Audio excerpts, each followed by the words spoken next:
عزیز ہے، یہ برگزیدہ بندہ ہے، یہ مجھے سواری مہیا کرے گا۔ آپ اسے دیکھتے ہی بات سنا کرتے ہیں سواری، تو وہ کیا کرتا ہے حضرات، وہ آسمان کی طرف دیکھتا ہے۔ جب آسمان کی طرف دیکھتا ہے بادل کا ایک ٹکڑا، اسے وہ ایسے ہاتھ سے اشارہ کرتا ہے، جب اشارہ کرتا ہے تو بادل کا ٹکڑا آسمان سے نیچے آ جاتا ہے۔ وہ شخص کہتا ہے موسیٰ علیہ السلام یہ لیجیے آپ کی سواری، آپ اس پر بیٹھیے اور منزل مقصود پر پہنچ جائیے۔ موسیٰ علیہ السلام اس بادل کے ٹکڑے پر بیٹھ کر اپنی منزل ملک شام پہنچ جاتے ہیں۔ جب ملک شام سے قدم رکھتے ہیں پھر بات الہی میں التجا کرتے ہیں، یا الہی یہ کیا عجیب سی بات ہے، تو نے اس ادنا شخص کو اتنی طاقت، اتنی قوت، اتنی ہمت عطا کی، اس نے آپ بچا کیا۔ اور اللہ تعالیٰ فرماتے ہیں اے کلیم، یہ ادنا شخص کوئی عام شخص نہیں، بلکہ اس کو میں نے قوت، ہمت، طاقت اس لیے عطا کی کہ اس نے اپنے والدین کے ساتھ حسن سلوک سے پیش آئی، والدین کی ہر بات کو مانا، والدین کی ہر اپنے ساتھ کو جھکایا، ان کے کہنے پر عمل کیا، ساری عمر ان کی خدمت کی۔ لہذا جب ان کی والدین نے اس کو دبا دی تو اب جب یہ اشارہ کرتا ہے تو بادل کا ٹکڑا بھی آسمان سے نیچے زمین پر آ جاتا ہے اور سواری پر آ جاتا ہے۔ تو اس بات سے پتہ چلتا ہے کہ جو شخص بھی والدین کا حق و احترام کرتا ہے، اس نے ضرور کے ساتھ پیش آتا ہے، تو پھر اللہ تبارک و تعالیٰ بھی اس شخص کے ساتھ محبت کرتا ہے، اس کی مدد کرتا ہے۔ اسی طرح حضرات آقا علیہ الصلوۃ والسلام مقام حضرانہ پر گوشت تفصیل فرما رہے ہیں۔ ایک نہایت عبادات آدمی خاتون وہاں مجلس کے صحابہ کرام بیٹھے ہوئے ہیں۔ ایک خاتون آدمی ہے، پردہ کیا ہوا ہے۔ حضور کیا کرتے ہیں، اپنی چادر اندر بچھا دیتے ہیں راستے میں اور کھڑے ہو کر اس پر بال عمل کرتے ہیں۔ جب صحابہ کرام نے پوچھا دوسرے صحابی سے، حضرت ابو طفیل سے، اے حضرت ابو طفیل یہ خاتون کون ہے جن کے لیے حضور کھڑے ہو گئے اور اپنی چادر انور بھی بچھا دی؟ فرمایا یہ کوئی عام خاتون نہیں بلکہ حضور کی رضائی والدہ حلیمہ سعدیہ رضی اللہ تعالیٰ سبحان اللہ۔ تو آقا علیہ السلام نے خود عمل کر کے بتایا کہ والدین کا کس طرح اس پر کام کرنا ہے، والدین کے ساتھ کس طرح پیش آنا ہے، اور والدین کے ساتھ اس نے ظلم کرنے والے کو پھر خوشخبری بھی سنائی گئی۔ خوشخبری کیا ہے؟ خوشخبری یہ ہے کہ ہر خوشی بھری نظر میں اگر ایک شخص اپنے والدین کو خوشی بھری خوش ہو کر نگاہوں سے اپنے والدین کی طرف دیکھتا ہے تو ہر نظر کے بدلے بچے مقبول کا محبوب کا ثواب اسے عطا کیا جاتا ہے۔ صحابہ کرام نے پوچھا کہ یا رسول اللہ صلی اللہ علیہ وسلم اگر کوئی صحابہ ہم میں سے 1000 مرتبہ اپنے والدین کو خوشی بھری نگاہوں سے دیکھے تو کیا 1000 مرتبہ ہے یہ مقبول کا ثواب ملتا ہے؟ فرمایا ہاں، اللہ تعالیٰ کا نصرت، اللہ تعالیٰ کا دائرہ کار بہت وسیع ہے۔ ہاں، ہر نظر کے بدلے اگر تم 1000 مرتبہ خوش ہو کر اپنے والدین کے چہرے انور کی طرف دیکھو گے 1000 مرتبہ حج مقبول کا ثواب تمہیں عطا کیا جائے گا۔ سبحان اللہ۔ اور قبلہ اعظم سید المتقین جانبی سرکار کا یہ معمول آپ فرمایا کرتے تھے کہ لوگوں کو تو ایک حج کرنے کے لیے کتنی تنگو کرنی پڑتی ہے، کوئی ویزا حاصل کرنا پڑتا ہے، پھر کاغذات مکمل کرنے پڑتے ہیں، پھر کہیں جا کر انہیں ویزا ملتا ہے، تو ٹکٹ کٹانی پڑتی ہے. اس طرح کے مسائل لوگوں کے راہ میں حائل ہو رہے ہیں کہ میں ہوں کہ کیا کرتا ہوں روزانہ پانچ حج کرتا ہوں. بڑی جیسے پوچھا کہ قبلہ عالم جان کی سرکار بتائیے کس طرح؟ فرمایا کیا کرتا ہوں فجر کی نماز ادا کرتا ہوں. اس کے بعد اپنے جاتا ہوں گھر والدین کے ماں کے قدم چومتا ہوں باپ کا ماتھا چومتا ہوں مجھے حج کا ثواب ہے. اسی طرح ظہر کی نماز ادا کرتا ہوں یہی عمل دوبارہ دہراتا ہوں. والدین کے ماں کے قدم چومتا ہوں باپ کا ماتھا چومتا ہوں مجھے دوسرے حج کا ثواب دیتا ہے. اسی طرح نماز ادا کرتا ہوں یہی عمل دوبارہ دہراتا ہوں. نماز مغرب ادا کرتا ہوں یہی عمل دوبارہ ادا کرتا ہوں. نماز عشاء ادا کرتا ہوں پھر جاتا ہوں اپنی ماں کی قدم چومتا ہوں والد کا ماتھا چومتا ہوں مجھے حج مقبول کا ثواب مل جاتا ہے. لہٰذا میں 5 حج روزانہ کرتا ہوں. تو یہ اللہ کے بڑی بندے ان کو اپنے والدین کی دعا ہوتی ہے تب وہ جا کر بھلائی کے اعلیٰ درجے پاتے ہیں. اسی طرح دیکھیں کہ اللہ کے بڑے بڑے پتا ولی حضرت باجدید بستامی رحمۃ اللہ علیہ فرماتے ہیں کہ ایک دفعہ میری ماں نے مجھے بلایا اور کہا کہ یا باجدید مجھے پیاس لگی ہے تھوڑا سا پانی چاہیے.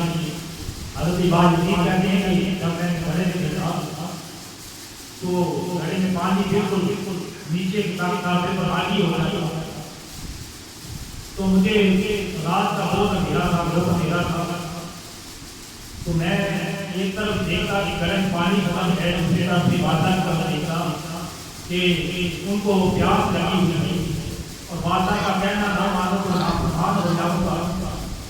تو پھر کیا کیا رات کے وقت میں حضرت باجدید بستامی رحمۃ اللہ علیہ کہتے ہیں کہ میں گڑا اٹھایا پانی کا ایک پیالہ میں رکھ دیا اور دیکھا کہ کنویں کے پاس جو ہمارے گھر سے بہت دور تھا وہ میرے دور تھا. میں بھاگتا کنویں پر بیٹھا پانی جب لیا پیالے میں لایا تو پانی بہت زیادہ ٹھنڈا اتنا ٹھنڈا تھا کہ ہاتھ جم جا. جب حضرت باجدید بستامی پانی لے کر واپس آتے کیا دیکھا آپ کی والدہ سوئی ہوئی. آپ ادب کا بھی مطالعہ کیجیے کیا بچی ہے والدہ سوئی ہوئی ہے. والدہ کو ہدایت نہیں بلکہ آپ کے بستر کے پاس کھڑے ہیں.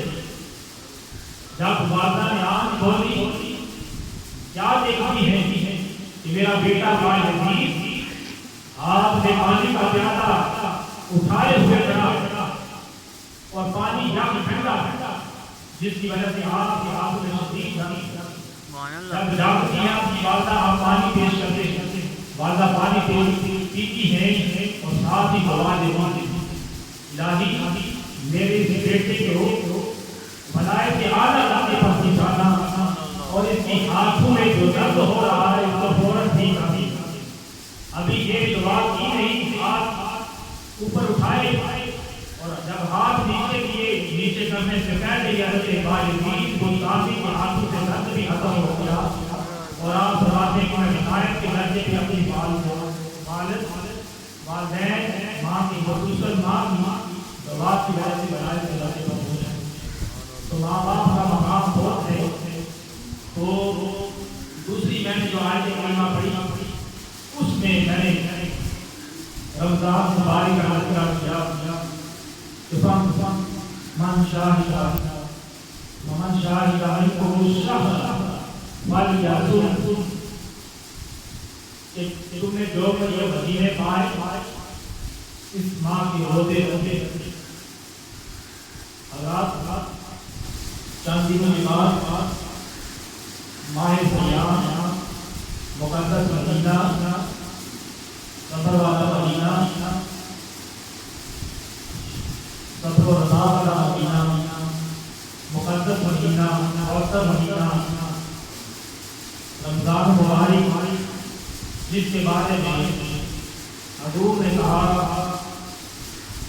شہر رمضان کہ رمضان اللہ کا مہینہ ہے، وہ مہینہ آ رہا ہے۔ اس مہینے میں عظمت یہ ہے، فضیلت یہ ہے، اس ماہ مقدس کی 3 تاریخ کو سیدہ رسول زہرا عابدہ طاہرہ حضرت سیدنا فاطمہ السلام علیہا اپنے اور اس کی 17 تاریخ 17 رمضان مبارک کو عظیم جنگ بدر غزوہ بدر وہ لڑی، اور اسی مقدس مہینے میں حضرت حدیجہ کبریٰ کا مثال بات اور رمضان کی 17 تاریخ کو 17 رمضان مبارک کو حضرت عائشہ صدیقہ رضی اللہ تعالی عنہا کا مثال اور 21 رمضان مبارک کو حضرت علی شیر خدا کا اللہ نے جامع شہادت فرمایا، اور 27 رمضان مبارک عظیم رات جو 1000 مہینوں سے افضل رات ہے، لیلۃ القدر، وہ رات بھی اسی ماہ میں آئے گی، اور اسی مقدس مہینے میں حضرت ابراہیم علیہ السلام کو صحیفے بھی عطا ہوئے۔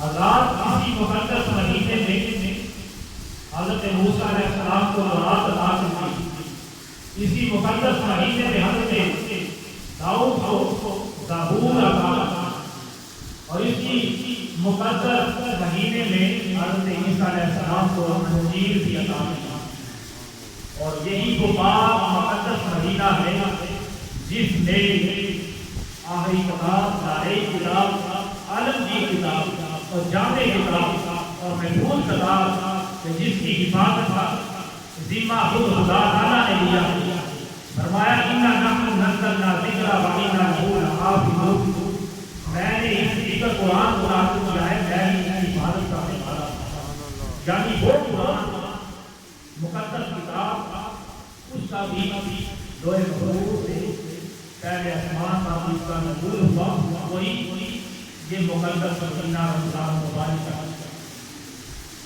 اللہ تعالیٰ نے قرآن میں ارشاد فرمایا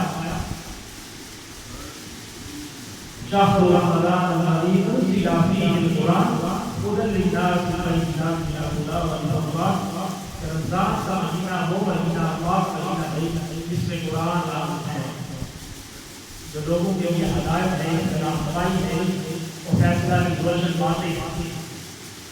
حضرات یہ مقدس مہینہ رمضان مبارک کا جو آ رہا ہے، اس میں قرآن کا نزول ہوا، حضرت ابراہیم علیہ السلام پہلے قرآن کا نزول پہلے آسمان تک پہنچا، اور پھر 23 سال بعد روایت کیا ہے کہ جو قرآن کا بتایا جاتا ہے تقریباً 23 سال، لیکن جو محققین اور کرام کی جو تحقیق کرتے ہیں وہ کہتے ہیں کہ 22 سال 2 ماہ اور 22 دن قرآن کریم حضور بنا۔ اسی لیے اس ماہ مقدس میں اولیاء اعظام نے قرآن کریم کی تلاوت کیا کرتے تھے۔ روایت کیا ہے کہ حضرت امام اعظم رمضان مبارک میں 61 مرتبہ قرآن کریم کو ختم کیا کرتے تھے، قرآن کریم کو پڑھا کرتے تھے۔ 61 مرتبہ حضرت امام اعظم 61 مرتبہ پورا قرآن کریم ختم کیا کرتے تھے۔ اور امام شافعی وہ 60 مرتبہ رمضان مبارک میں 60 مرتبہ قرآن کریم مکمل کیا کرتے تھے، اس کو ختم کیا کرتے تھے، پڑھا کرتا تھا۔ حضرات یہ مہینہ مقدس مہینہ ہے، اس کی عبادات تراویح ہے، اس میں نفل کا ثواب فرض کا ثواب 70 نفل کے برابر، نام اعمال میں نیکیاں لکھی جاتی ہیں، ایک نیکی کی 70 نیکیاں، اس عبادت کا بڑا اجر ہے۔ حضرات اس مہینے میں کو صبر کا مہینہ بھی کہا جاتا ہے۔ یا ایھا الذین قرآن کریم میں آتا ہے یا ایھا الذین آمنوا استعینوا بالصبر والصلاۃ ان اللہ مع الصابرین۔ اے ایمان والو نماز صبر سے مدد طلب کرو، بے شک اللہ تعالیٰ صبر کرنے والوں کے ساتھ ہے۔ یہ صبر کا مہینہ بھی ہے۔ سبحان اللہ۔ مولانا روم نے فرمایا یہ صبر کا مہینہ ہے اور صبر آسانی کی کنجی۔ تو یہ صبر کا مہینہ ہے، اس میں انسان صبر کرتا ہے، سارا دن بھوک برداشت کرتا ہے، ہر قسم کی نفسانی خواہشات سے دور رہتا ہے، اپنے آپ کو غروب آفتاب سے لے کر شروع فجر سے لے کر غروب آفتاب تک اللہ تعالیٰ کے حضور اپنے آپ کو نفسانی خواہشات کھانے پینے سے روکے رکھتا ہے۔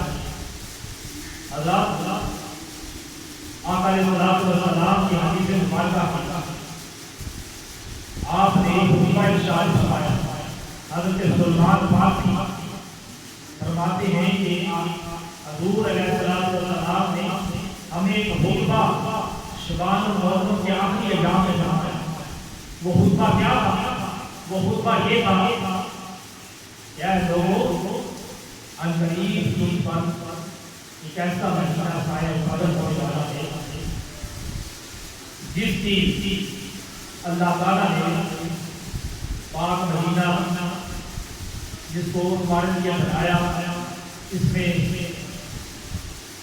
روزے رکھو جو فرض کیے گئے ہیں، اس میں قیام کرو اور ایک نفل کا ثواب حج کے برابر، فرض کا ثواب فرضوں کے برابر نیکیاں لکھی جائیں گی۔ فرمایا کہ یہ مہینہ مقدس مہینہ صبر کا مہینہ ہے، خامخواری کا مہینہ ہے۔ جو کوئی اس میں کسی دوسرے کی مدد کرے اور جو کوئی استطاعت رکھے تو وہ کیا کرے، دوسرے اپنے بھائی کا روزہ کروائے، ایک بوند پانی کے ساتھ، ایک بوند کھجور کے ساتھ، ایک بوند دودھ کے ساتھ روزہ افطار کرے۔ صحابہ کرام نے کہا کہ یا رسول اللہ صلی اللہ علیہ وسلم اگر کوئی ہم میں اتنی طاقت ہمت نہ رکھتا ہو کہ وہ کسی دوسرے شخص کا روزہ کھجور کے ساتھ دودھ کے ساتھ افطار کر سکے تو پھر کیا کرے؟ فرمایا کہ وہ کسی دوسرے کو وہ پانی پلا دیا تو اس کے نامہ اعمال میں کیا لکھی جائے گی؟ کھجور اور دودھ کے ساتھ روزہ کروانے والوں کے ساتھ نامہ اعمال میں لکھی جاتی ہے۔ پھر فرمایا کہ یہ عشرہ جو ہے اس کا پہلا رمضان سے 10 رمضان کا پہلا عشرہ رحمت کا ہے، دوسرا عشرہ 10 رمضان مبارک سے 30 رمضان مبارک کا یہ مغفرت کا ہے، اور تیسرا عشرہ 20 رمضان مبارک سے لے کر 30 رمضان مبارک تک یہ جہنم سے آزادی کا ہے۔ آزاد یہ بات مدینہ جو آ رہا ہے اس کی ہمیں تعظیم کرنی چاہیے، اس کا احترام کرنا چاہیے، اس میں جتنا ہو سکے ہمیں قرآن خوانی کرنی چاہیے، ذکر و اذکار کرنا چاہیے، اور جب اس کا مزاج یہ ہے کہ حضور علیہ السلام کی حدیث ہے، حضرت ابو ہریرہ روایت کرتے ہیں، آپ نے فرمایا کہ آقا علیہ السلام نے فرمایا کہ یہ پاک مقدس مہینہ وہ مہینہ جس میں دوزخ کے دروازے بند کر دیے جاتے ہیں، جنت کے دروازے کھول دیے جاتے ہیں، اور شیاطین کو زنجیروں میں جکڑ دیا جاتا ہے، اور ایک روایت میں ہے کہ اللہ کی رحمت کے دروازے مقدس مہینے میں کھل جاتے ہیں۔ حضرات یہ وہ روایت ہے حدیث مبارکہ ہے کہ نبی پاک صلی اللہ علیہ وسلم نے فرمایا اس مقدس مہینے میں شیاطین کو جکڑ دیا جاتا ہے، رحمت کے دروازے کھول دیے جاتے ہیں، جنت کے دروازے کھول دیے جاتے ہیں، اور ایسے کھولے جاتے ہیں کبھی بند نہیں ہوتے، اور جنت کے دروازے دوزخ کے دروازے ایسے بند کیے جاتے ہیں کہ وہ کبھی اس ماہ میں کھولتے ہی نہیں، اور جنت کے دروازے اس ماہ میں ایسے کھولے جاتے ہیں کبھی بند ہی نہیں ہوتی۔ اور پھر کہا جاتا ہے اے برائی دکھانے والے رک جا اور نیکیوں کے کرنے والے اور زیادہ نیکی کر۔ جو مقدس مہینہ ہے اس میں ہم جیسے گناہگار انسان کو جتنی ہو سکے اللہ کی بارگاہ میں مجاہدی کرنی چاہیے، ذکر و اذکار کرنا چاہیے، درود پڑھنا چاہیے سبحان اللہ، اور صدقہ کرنا چاہیے۔ اللہ کے مہینہ مقدس مہینہ کی زکوٰۃ اس مقدس مہینے میں ادا کرنی چاہیے۔ زکوٰۃ جو ہے بدنی عبادت کی مشکات شریف کی حدیث ہے کہ حضور نے فرمایا لِكُلِّ شَيْءٍ زَكَاةٌ وَالزَّكَاةُ جَازَةٌ الصَّوْمُ، ہر چیز کی زکوٰۃ ہوتی ہے اور بدن کی زکوٰۃ ہے روزہ۔ تو بدن کی زکوٰۃ روزہ، جس طرح ہم اپنا کوئی مال ہوتا ہے ہمارے پاس پیسے ہوتے ہیں، اگر ہم کسی غربا میں تقسیم کر لیں تو مال میں برکت ہو جاتی ہے، مال ہر طرح کی شر سے عافیت سے محفوظ ہو جاتا ہے۔ اسی طرح جب ہم روزہ رکھتے ہیں تو بدن میں ہر طرح کی نفسانی خواہشات سے شیاطین سے محفوظ ہو جاتا ہے۔ تو اس لحاظ سے بات ثابت ہوتی ہے کہ زکوٰۃ روزہ جو ہے بدنی عبادت سبحان اللہ، اور گناہوں کی بخشش کا ذریعہ بھی ہے۔ حدیث مبارکہ میں مشکات شریف میں آتا ہے، مسلم بخاری میں آتا ہے، حضرت ابو ہریرہ روایت کرتے ہیں نبی پاک صلی اللہ علیہ وسلم نے فرمایا کہ جس شخص نے اخلاق کے ساتھ رمضان مبارک کے مقدس روزے رکھے تو اس کے پچھلے سال کے تمام گناہ معاف ہو جائیں گے۔ سبحان اللہ، اور پھر روزہ جو ہے دوزخ سے دوری کا باعث بنتا ہے۔ حدیث مبارکہ میں آتا ہے کہ جس نے اللہ کی راہ میں ایک دن کا روزہ رکھا، اللہ تعالیٰ اس شخص کو 70 سال تک دوزخ کی آگ سے دور کر دے گا۔ سبحان دوسری اللہ، حدیث مبارکہ میں یہ آتا ہے کہ جس نے ایک دن کا روزہ اللہ تعالیٰ کے رضا کے لیے رکھا، اللہ تعالیٰ اس شخص کو دوزخ کی آگ سے اتنا دور کر دے گا اور دور کر کے خندق چھوڑ ڈالے گا۔ خندق ایسی ہوگی جینا کہ آسمان اور زمین کے درمیان فاصلہ ہے، اتنی خندق ہے وہ دے گا تاکہ وہ شخص دوزخ کی آگ میں محفوظ ہو جائے۔ سبحان اللہ، اور تیسری روایت میں بھی حدیث میں آتا ہے کہ جس نے ایک دن کا روزہ رکھا تو وہ ایسا ہوگا کہ جس اس کو دوزخ کی آگ میں اتنا دور کر دیا جائے گا جیسے کبے کی اڑان ہوتی ہے، تاکہ بچہ بھی ہو جاتا ہے کہ بچہ بھی ہو بوڑھا ہو کر مرے لیکن اس کی اڑان کسی کبے کی اڑان ہوتی ہے، اس شخص کو اتنا دور کر دیا جاتا ہے دوزخ کی آگ سے۔ تو یہ سب فضیلت ہے روزے کی۔ اور پھر آتا ہے ہمارے شاہ تمہیں جو یہ ماہ رمضان کے روزے مقدس مہینے کے روزے پائے، مقدس مہینہ پائے اس کے روزے ہو رہے۔ اللہ تعالیٰ نے یہ فرمایا کہ اے میرے پیارے حبیب کے امتیوں یہ نہ سمجھنا کہ روزے صرف تم پر فرض کیے گئے، تم سے پہلے امت پر بھی روزے فرض کیے گئے۔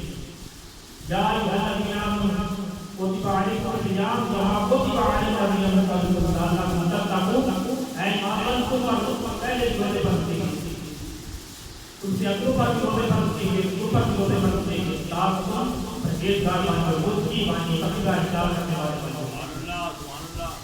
اللہ جو مقدس مہینہ پاک مہینہ جو ہے اس میں حوران کیا کرنا ہے، وہ حدیث میں آتا ہے کہ جب کوئی ماہ رمضان کے روزے رکھتا ہے پھر حوریں بھی پورا سال تک پہلے جنت کو سجاتی جاتی ہے اور ان کی رہائش بنی جاتی ہے، پھر حوریں جو ہے اللہ کی بارگاہ میں جاتی ہیں، عرض کرتی ہیں الہی جس شخص نے روزہ رکھا ہوا ہے اسے ہمارا شوہر بنا اور اس کو ہماری ٹھنڈک بنا اور اسے ہماری آنکھوں کی ٹھنڈک بنا۔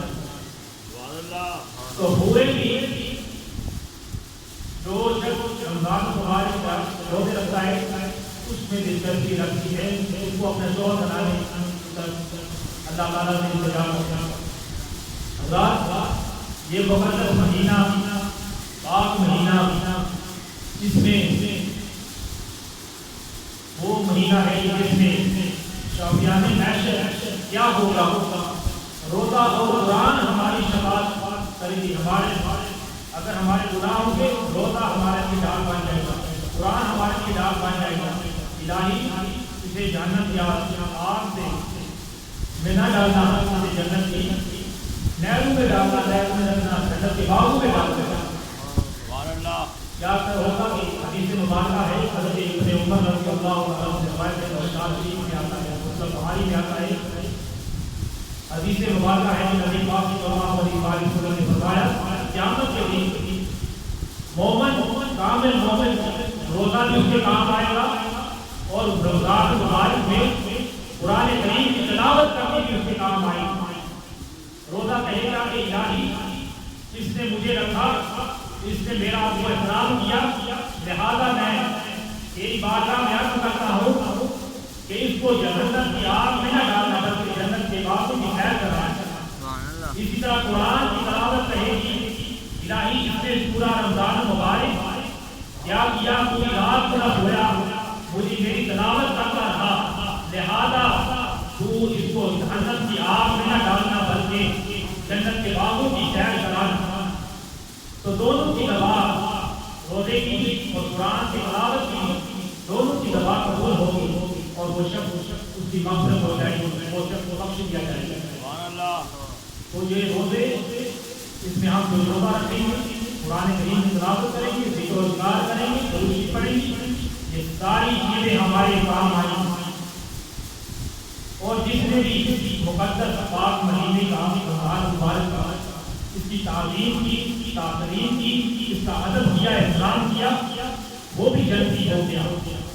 سنیے دلچسپ واقعہ، ایک مایوسی تھا،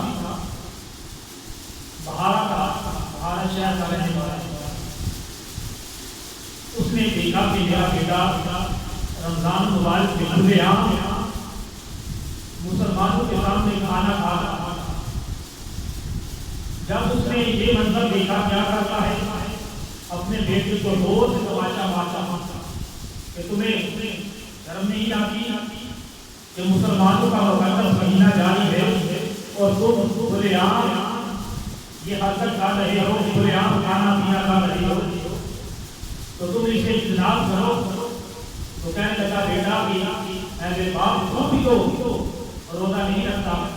فرمایا ٹھیک ہے، یہ تمہاری بات ٹھیک ہے، میں بھی روزہ نہیں رکھتا، لیکن میں کھلے عام لوگوں کے سامنے کھانا پینے سے اجتناب کرتا ہوں، پرہیز کرتا ہوں، کیونکہ میں اس مقدس مہینے کا احترام کرتا ہوں، اس کی تعظیم کرتا ہوں، تقریب کرتا ہوں۔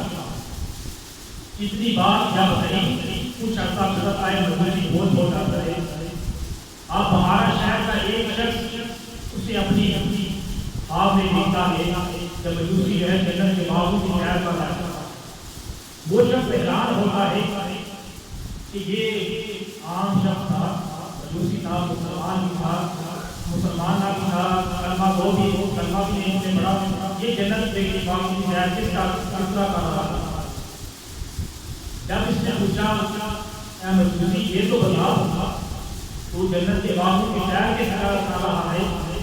فرمایا کہ میں نے بس میرا کوئی عمل نہیں تھا، نہ مجوسی تھا، نہ کلمہ گو تھا، نہ مسلمان تھا۔